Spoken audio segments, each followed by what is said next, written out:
vision.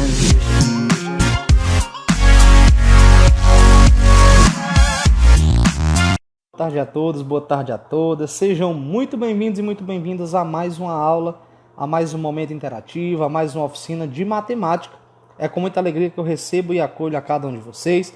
Sejam muito bem-vindos e muito bem-vindas para que nós possamos debater sobre o nosso estudo em casa nas disciplinas de língua portuguesa e matemática. Hoje a nossa oficina de matemática. Professor e monitor eu, Douglas Batista, Escola de Ensino Fundamental Manuel Leite Barbosa. Hoje, nessa segunda-feira top de linha, dia 14 de junho de 2021. Então, a todos e a todas, sejam muito bem acolhidos, muito bem recebidos. E vamos nós para a nossa aula de hoje, sem perder tempo, onde nós temos como conteúdo de hoje, probabilidade. Nosso objetivo é explanar e questionar sobre probabilidade, com questões divididas por nível de dificuldade, que são úteis para o ensino fundamental. Aí, eu creio que seja uma dúvida de vocês. Douglas, o que seria probabilidade? Então, pessoal, vocês podem observar aí que nós temos como probabilidade, a definição de probabilidade. É um evento, onde esse evento ele pode ser dividido em mais duas características. Um evento de espaço amostral e um evento complementar, ok? Mas, Douglas, como é que seria esse evento?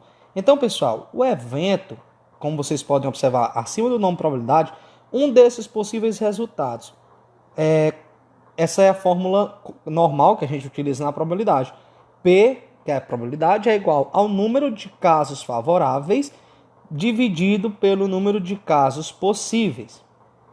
Forma de fração é o mais comum no caso da porcentagem ou de número decimal. Então, nós temos aí um exemplo de espaço amostral e de um evento. Então, o espaço amostral 1, 2, 3, 4, 5, 6. E nós temos um evento 2, 3 e 5. Então, a probabilidade 3 para 6 é igual a 1 para 2, que é igual a 50% ou 0,5.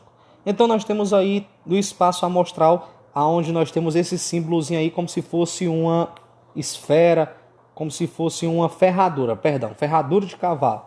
Então, o espaço amostral seria o que, Douglas? É o conjunto de todos os possíveis resultados de um experimento. Então, quando eu posso fazer várias vezes, onde a gente vai observar nos dados, a gente vai ver qual a probabilidade que a gente pode realizar esse evento. Então, aí a gente conseguir esse espaço amostral, que são os resultados observados adequados para este evento. E o evento complementar, Douglas, o que seria? Dois ou mais eventos são complementares quando juntos formam o espaço amostral. Então, eu preciso anteriormente de um evento complementar para assim eu ter um espaço amostral, onde eu tenho P, no caso a probabilidade, do evento complementar, E elevado a C, é igual a 1 menos P vezes E, que no caso é P, probabilidade, E, espaço, C, complementar, é igual a 1 menos P de probabilidade e o E de espaço. E nós temos aí outros conceitos, que é a intersecção de eventos, que é quando a ocorrência de um não afeta a ocorrência do outro. Como assim, Douglas? São eventos independentes? Sim, porque a probabilidade de A, como vocês podem observar, A é a intersecção de B, que é igual à probabilidade de A vezes a probabilidade de B. Ou não, que a probabilidade da intersecção de A e B é igual à probabilidade de A vezes a probabilidade de B dividido por A, que é igual à probabilidade de B vezes a probabilidade de A dividido por B. Nós temos a união desses eventos, que são uniões, são eventos mutuamente exclusivos. Sim, que probabilidade é igual à união de A vezes B, que é igual à probabilidade de A vezes a probabilidade de B. Ou não, como o mesmo conceito, a probabilidade de A, a união de B, é igual à probabilidade de A vezes a probabilidade de B, menos a probabilidade de A intersecção de B. E a probabilidade condicional, que é a probabilidade que ocorre de um evento A, sendo que um outro evento B já aconteceu. Como, por exemplo, a probabilidade de A vezes B é igual à probabilidade de A intersecção de B, dividido pela probabilidade de B. Douglas, a gente vai usar o que, cara? Que tu deixou a gente confuso. A gente só vai utilizar o espaço amostral e o evento complementar, beleza? Então essa é a nossa definição do nosso conteúdo de hoje, brevemente um conceito, para que nós possamos compreender, mas a gente vai entender melhor através das questões. Então a todos e a todas, sejam muito bem-vindos e muito bem-vindas. Não se esquece, se inscreve no canal, ativa o sininho para receber as notificações e ficou com dúvida, coloca nos comentários, beleza? Então vamos nós para a nossa primeira questão sem perder tempo. Na primeira questão nós temos: em uma experiência aleatória foi lançado 2 vezes um dado. Como eu falei para vocês que a gente iria utilizar o espaço amostral e o evento complementar. Então, quando fala em dado, a gente já vê logo em probabilidade. Considerando que o dado é equilibrado, qual a probabilidade de? Letra A. A probabilidade de conseguir no primeiro lançamento o número 5 e no segundo o número 4. Na letra B, a probabilidade de obter em pelo menos um dos lançamentos o número 5. Vamos nós compreender essa questão para que nós possamos resolver. Então, nós temos um dado, certo? E eu preciso jogar esse dado aleatoriamente. Eu tenho 2 vezes para ser jogado. Na letra A, ela vai dizer qual a probabilidade do primeiro lançamento cair um 5 e depois do segundo lançamento cair um 4. E na letra B, qual é a probabilidade de pelo menos um dos 2 lançamentos cair apenas o número 5. Então vamos nós para o nosso quadrinho da resolução para que nós possamos compreender esse método. Então, nós temos aí, para resolver o exercício, devemos considerar que a probabilidade da ocorrência de um determinado evento é dada por a probabilidade de A, observem, na probabilidade de evento, a probabilidade de A é igual ao número de casos favoráveis dividido pelo número de casos possíveis. Na tabela 1, indicamos os pares resultantes dos lançamentos consecutivos do dado. Note que temos 36 casos possíveis. Então, eu fiz uma tabelinha para que vocês pudessem compreender melhor, tá? Então, vamos nós. Nessa tabelinha, eu tenho o primeiro lançamento e o segundo lançamento. Douglas, como assim? Explica pra gente. Na linha que vocês estão vendo aí de azul, é a quantidade de lançamentos que eu fiz, ok? E abaixo, nas colunas, é a quantidade de números que contém no dado. Como assim, Douglas? O dado ele contém 6 faces e eu vou fazer a quantidade de lançamentos. Então, de acordo com o lançamento, eu tenho as seguintes probabilidades, como apresenta nessa tabela de número 1.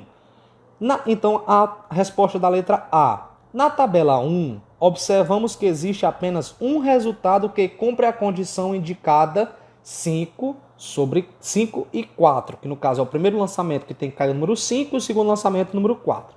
Assim, temos que em um total de 36 casos possíveis, apenas um é o caso favorável. Como vocês podem ver, é só voltar um pouquinho antes aí na tabela novamente e vocês observarem aí no caso do 5 sobre 4, que está na coluna 5, na vertical, no caso é a horizontal 5 e a vertical 4. Então é só vocês observarem aí que está 5,4. Então qual é a probabilidade de cair no primeiro lançamento 5 e no segundo lançamento 4?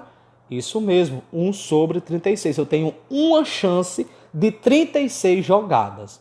Na letra B, os pares que atendem à condição de pelo menos um número 5 são 1,5, 2,5, 3,5, 4,5, 5,1, 5,2, 5,3, 5,4, 5,5, 5,6 e 6,5. Assim eu tenho, no caso nós temos, 11 casos favoráveis. Então eu tenho a probabilidade de A é igual a 11 pares favoráveis dividido, que é no caso sobre, a quantidade de casos possíveis. Então eu tenho 11 lançamentos no total de 36. Repetindo para vocês, tá? Para vocês poderem entender. Então na letra A ela nos pede a probabilidade de conseguir o primeiro lançamento. Eu tenho 6 faces de um dado, Qual a probabilidade de eu jogar esse dado e cair o número 5 no primeiro lançamento? Então eu só tenho uma possibilidade, que no caso são os casos favoráveis, nas quantidades de casos possíveis, que são 36, que é a quantidade de vezes que eu posso jogar para que possa cair a quantidade de números. 6 vezes 6, 36. São 6 faces no primeiro lançamento, 6 faces no segundo lançamento. Da mesma forma, para cair o número 4. Na letra B, a probabilidade de obter pelo menos um dos lançamentos, o número 5, Então, eu tenho 11 casos favoráveis de 36 possíveis, ok? Então, a resposta da letra A, 1 sobre 36, a resposta da letra B, 11 sobre 36. Vamos nós para a nossa segunda questão. O diretor de uma escola convidou os 280 alunos do terceiro ano a participarem de uma brincadeira. Suponha que existem 5 objetos e 6 personagens numa casa de 9 cômodos. Um dos personagens esconde um dos objetos em um dos cômodos da casa. O objeto da brincadeira é adivinhar qual objeto, o objetivo no caso, da brincadeira é adivinhar qual objeto foi escondido por qual personagem e em qual cômodo da casa o objeto foi escondido. Todos os alunos decidiram participar. A cada vez um aluno é sorteado e dá a sua resposta. As respostas devem ser sempre distintas, diferentes das anteriores. E um mesmo aluno não pode ser sorteado mais de uma vez. Se a resposta do aluno estiver correta, ele é declarado vencedor e a brincadeira é encerrada. O diretor sabe que algum aluno acertará a resposta. Por que A? Vamos nós. Letra A. 10 alunos a mais do que possíveis respostas distintas. Letra B. 20 alunos a mais do que possíveis respostas distintas. 119 alunos a mais do que possíveis respostas distintas. Letra D. 260 alunos a mais do que possíveis respostas distintas. Ou letra E. 270 alunos a mais do que possíveis respostas distintas. Então, calma, respira e vamos compreender. Então, uma escola do terceiro ano, o diretor convidou 280 alunos para participar de uma brincadeira. Isso é o que a questão nos orienta.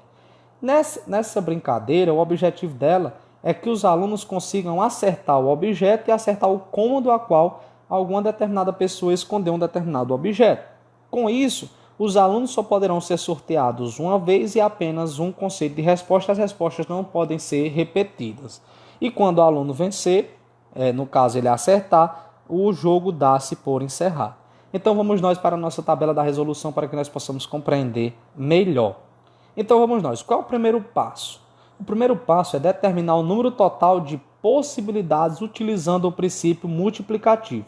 Então eu tenho 6 vezes 5 vezes 9, que é igual a 270, o número de multiplicativo, o número de possibilidades. O segundo passo é interpretar esse resultado.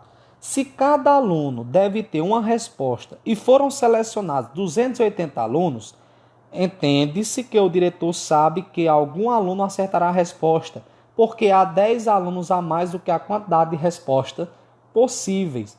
Então, nós temos aí a alternativa A, a alternativa correta. 10 alunos a mais do que respostas distintas. Então, quando eu faço a elaboração multiplicativa de 6 vezes 5 vezes 9, eu tenho 270, porém foram 280 alunos selecionados, 10 alunos a mais do que as respostas possíveis distintas. Então, a alternativa A é a alternativa correta para a nossa questão 2. Vamos nós para a questão 3. Vixe, Maria, como ficou pequenininha. Mas como vocês já estão com material impresso, não tem essa dificuldade tão grande. Uma escola com 1.200 alunos foi realizada uma pesquisa sobre o conhecimento desses em duas línguas estrangeiras, inglês e espanhol. Nessa pesquisa, constatou-se que 600 alunos falam inglês, 500 alunos falam espanhol e 300 não falam qualquer uma desses idiomas. Escolhendo-se um aluno dessa escola ao acaso e sabendo-se que ele não fala inglês, qual a probabilidade de que esse aluno fale espanhol? Calma aí, que até para mim ficou confuso, mas a gente vai compreender melhor. Em uma escola com 1.200 alunos, foi realizada uma pesquisa sobre o conhecimento desses em duas línguas estrangeiras, inglês e espanhol. Nessa pesquisa, constatou-se que 600 alunos falam inglês, 500 falam espanhol e 300 não falam qualquer um desses idiomas. Escolhendo-se um aluno dessa escola, ao acaso, no caso aleatório, e sabendo-se que ele não fala inglês, qual a probabilidade de que esse aluno fale espanhol? Letra A, 1 sobre 2. Letra B, 5 sobre 8. Letra C, 1 sobre 4. Ou letra D, 5 sobre 6. Ou letra E, 5 sobre 14. Então, o que a questão nos diz? Vamos nós interpretar melhor. Até ficou confuso um pouco para mim, mas a gente vai, após a gente ver as descrições, né, o que a questão nos explana, a gente consegue resolver. Então, ela nos diz que uma determinada escola tem 1.200 alunos, 600 falam inglês, 500 falam espanhol e 300 não falam nenhum dos dois idiomas. E ele quer saber, em um momento que eu pegar um desses alunos aleatoriamente, eu pegue um aluno que eu seja que ele não fala inglês e ele vai falar espanhol. Então vamos nós para o quadrinho da resolução para que nós possamos compreender melhor e resolver a nossa atividade. O primeiro passo é determinar o número de alunos que falam pelo menos uma língua. Então eu tenho 1.200 alunos menos 300 alunos, que é aquele que não fala nem inglês nem espanhol. Então eu tenho um total de 900 alunos. O segundo passo é determinar o passo de alunos que falam inglês e espanhol. Então eu quero destrinchar agora, determinar quantos alunos falam inglês e espanhol. Então eu tenho 600 menos x, que é a quantidade de alunos que falam inglês menos uma determinada quantidade, no caso é o x, mais 500, que é a quantidade de alunos que falam espanhol, menos x, mais x, igual a 900, que é a quantidade de alunos que falam só as duas línguas. Ok? Eu já tirei os 300, que é aqueles que falam apenas uma língua só, não fala duas línguas. Então, menos x mais x é igual a 900 menos 600 menos 500. Douglas, o que foi que tu fez? Coloquei todas as incógnitas para um determinado lado da equação e após a igualdade coloquei apenas as numerações e seus respectivos sinais. Então, menos x é igual a menos 200 vezes menos 1. Então, x é igual a 200. Calcular a probabilidade do aluno que fala espanhol e não falar inglês é a seguinte forma. 1.200 menos 600 é igual a 600. Então, eu tenho 500, que é a quantidade que fala espanhol, menos 200 é igual a 300. Então, 300 dividido para 600, eu tenho 1 sobre 2, que é a metade.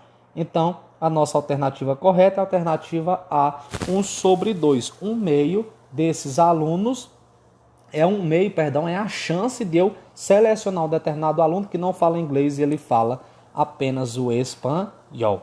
Ok, galerinha? Então a gente encerra a nossa aula de hoje, a nossa atividade, com o seguinte gabarito. A primeira questão, a resolução está na questão onde a gente fala do item A e o item B. Ah, Douglas, mas tu colocou aqui pra gente o item C e o item D. Pessoal, é a nível de conhecimento, tá? Não é obrigatório vocês fazerem, certo? Eu esqueci de dizer isso na questão agora que eu me toquei, olhando aqui o material de vocês. Mas façam a nível de conhecimento, nunca é demais.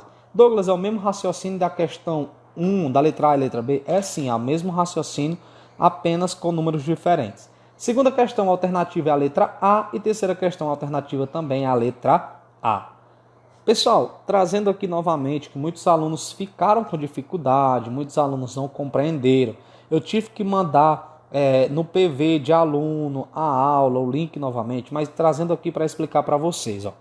Eu coloquei um material, na semana passada eu coloquei em PDF no grupo, certo? Peguei o PDF, coloquei no grupo. PDF tal qual vocês têm material impresso. Qual é a diferença? Que essa mesma imagem que vocês estão visualizando agora, vocês têm no PDF, mas não tem no material impresso. Então, quando vocês clicarem no PDF, que é o material que eu mandei no grupo, vocês verão essa imagem no canto direito, na parte de baixo de todo o material. Essa imagem ela vai estar muito visível. O que você vai fazer? Você vai clicar no símbolo do YouTube. Quando você clica no símbolo do YouTube, você já é direcionado diretamente ao link da aula. Mas, Douglas, por que essa besteira toda? Creio que seja isso o que muitos pensam. Isso, pessoal, é uma forma de uma nova tecnologia. Por quê? Porque quando eu mandava a atividade, você só tinha o título da atividade, que no caso é a aula da oficina, vocês tinham o conteúdo objetivo e o link da aula para o YouTube. Agora não, vocês já têm um materialzinho de vocês, com o nome da aula, o título, no caso, o conteúdo, o objetivo, e você já tem as questões, e ao final você clica nesse link e já é automaticamente direcionado para o canal do YouTube. Então é uma forma de vocês obterem a atividade Mesmo assim, vocês clicam no link e são direcionados diretamente a ela. Então é uma nova forma de uma tecnologia, uma forma de uma comunicação maior, mais visível e mais completa, ok? Então, muito obrigado a todos e a todas pela participação. Tenham uma ótima tarde, assistam às aulas dos outros professores de logo mais e até amanhã com a nossa oficina de língua portuguesa. Valeu, falou e tchau! Pieces up back together now.